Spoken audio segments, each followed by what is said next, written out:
मती रचे सुसमाचार अध्याय 6। सावधान रहो, तुम मनुष्यों को दिखाने के लिए अपने धर्म के काम न करो, नहीं तो अपने स्वर्गीय पिता से कुछ भी फल न पाओगे। इसलिए जब तू दान करे तो अपने आगे तुरही न बजवा, जैसे कपटी सभाओं और गलियों में करते हैं, ताकि लोग उनकी बड़ाई करें। मैं तुमसे सच कहता हूँ कि वे अपना प्रतिफल पा चुके। परंतु जब तू दान करे तो जो तेरा दाहिना हाथ करता है उसे तेरा बायां हाथ न जानने पाए, ताकि तेरा दान गुप्त रहे, और तब तेरा पिता जो गुप्त में देखता है तुझे प्रतिफल देगा। प्रार्थना। जब तू प्रार्थना करे तो कपटियों के समान न हो, क्योंकि लोगों को दिखाने के लिए आराधनालयों में और सड़कों के मोड़ों पर खड़े होकर प्रार्थना करना उनको अच्छा लगता है। मैं तुमसे सच कहता हूँ कि वे अपना प्रतिफल पा चुके। परंतु जब तू प्रार्थना करे तो अपनी कोठरी में जा और द्वार बंद करके अपने पिता से जो गुप्त में है प्रार्थना कर। तब तेरा पिता जो गुप्त में देखता है तुझे प्रतिफल देगा। प्रार्थना करते समय अन्य जातियों के समान बकबक न करो, क्योंकि वे समझते हैं कि उनके बहुत बोलने से उनकी सुनी जाएगी। इसलिए तुम उनके समान न बनो, क्योंकि तुम्हारा पिता तुम्हारे मांगने से पहले ही जानता है कि तुम्हारी क्या आवश्यकताएं हैं। अतः तुम इस रीति से प्रार्थना किया करो। हे हमारे पिता, तू जो स्वर्ग में है, तेरा नाम पवित्र माना जाए, तेरा राज्य आए, तेरी इच्छा जैसे स्वर्ग में पूरी होती है वैसे पृथ्वी पर भी हो।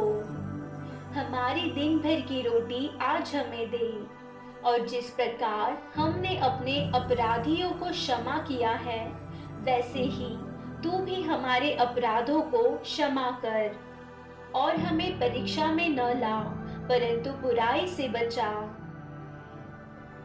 क्योंकि राज्य और पराक्रम और महिमा सदा तेरे ही है।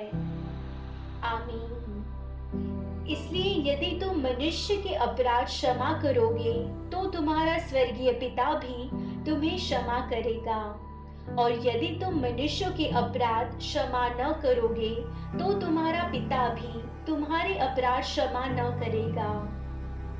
उपवास।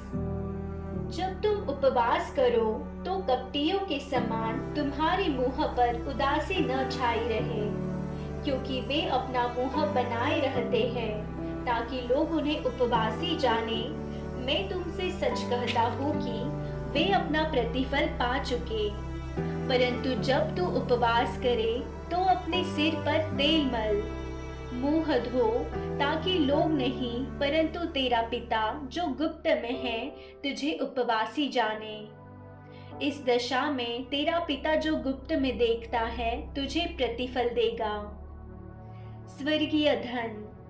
अपने लिए पृथ्वी पर धन इकट्ठा न करो, जहाँ कीड़ा और काई बिगाड़ते हैं और जहाँ चोर सेंध लगाते और चुराते हैं, परंतु अपने लिए स्वर्ग में धन इकट्ठा करो, जहाँ न तो कीड़ा और न काई बिगाड़ते हैं और जहाँ चोर न सेंध लगाते और न चुराते हैं। क्योंकि जहाँ तेरा धन है वहाँ तेरा मन भी लगा रहेगा। शरीर की ज्योति। शरीर का दिया आँख है, इसलिए यदि तेरी आँख निर्मल हो तो तेरा सारा शरीर भी उजियाला होगा। परंतु यदि तेरी आँख बुरी हो तो तेरा सारा शरीर भी अंधियारा होगा। इस कारण वह उजियाला जो तुझ में है यदि अंधकार हो तो वह अंधकार कैसा बड़ा होगा। परमेश्वर और धन।